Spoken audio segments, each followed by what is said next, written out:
Welcome. We are here with the Gentle Passage Doula Collective, and we are here to talk about the death cafes. So, to start off, Bonnie, would you like to discuss what is a death cafe exactly? Thank you, Kathleen. A death cafe is a wonderful opportunity for people to gather with people that they may not know, just to talk about death. And death is a topic that people tend to avoid. And so they also tend to feel more comfortable joining a group where they don't know a lot of people so that they can just ask a lot of questions and talk about death. Death cafes have no agenda other than to address issues around death and dying. And so the content is led by the participants that come. So we talk about anything that they want to talk about. Wonderful. And Kathy, we often get asked who should come, and how do we know if we're ready for a death cafe?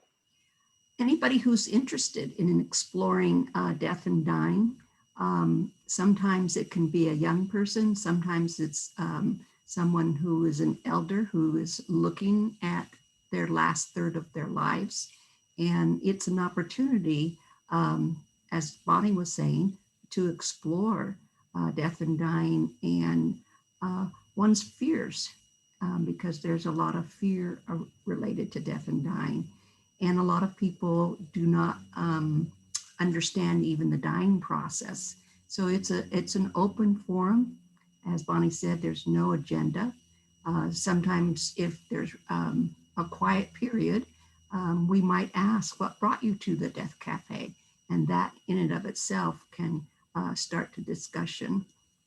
It's a safe haven for people to express themselves. And oftentimes people don't even realize what might come up for them that would surface because someone else had mentioned a certain situation. And so there's a feeling that a person is not alone. And it's such a gift to come to a group after a loss and not have to worry about how it might impact a loved one or someone else who went through the same loss with you, but can relate and be in a safe place because everyone who's there is experiencing loss or has questions or even anticipating a loss coming up. Right. Are there any things that come to your minds by hosting the Death Cafe that are surprises or of interest so people have a sense of what happens in the Death Cafe? Anything that you guys can think of? Either one that you attended or coming to ours? One of the things that I think is somewhat surprising to me is when people come to the Death Cafe and they'll share lots of stuff, but they'll also give advice to each other. So if someone has been experiencing a loss and they're struggling with some particular idea, maybe they're struggling with a family member or an interested friend, they can get advice from other people and who have most likely had similar situations, and they have this chance to sort of talk out what it is that's bothering them and get some ideas of things that they can do to address the issues that they're struggling with. One of the things that excites me about the Death Cafe is how open people are. It's like those that do come are really ready to talk about death and dying, or if their loved one is an anticipatory death coming. So that has been really enlightening, that they feel so trust that we build a safe haven right there. And that we're not here to fix it, but as Bonnie said, it's about sharing and getting ideas from one another and helping one another cope. And feeling connected to other people who are going through similar things, which is so helpful. It's part of the human process, and to normalize it, which leads me to the last question about why do we host a death cafe? And so we've talked about creating a safe place, trying to bring people together so that we're collectively supporting the death and dying discussion and normalizing it some, since culturally we don't do that a lot. Is there anything else that comes to mind about the importance of hosting? Well, we have been a significantly death denial society. And of course, this past year with the COVID-19, it's been much more prevalent in our consciousness.